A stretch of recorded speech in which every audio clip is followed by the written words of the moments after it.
Hello everyone, hope you're doing well.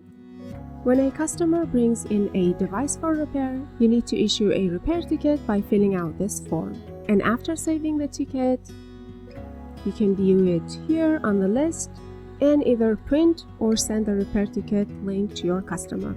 To print the ticket, click on the print option and print ticket. Choose a template,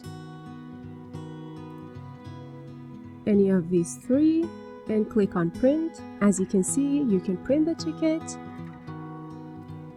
and to send the repair ticket link via text message, click on this option and easily send text message. And when your customer opens the link, this link, they will see their device's repair ticket along with its repair status, as you see.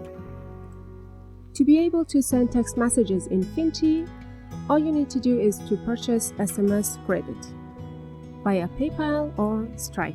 And that's it. Thank you so much for watching this video. Goodbye.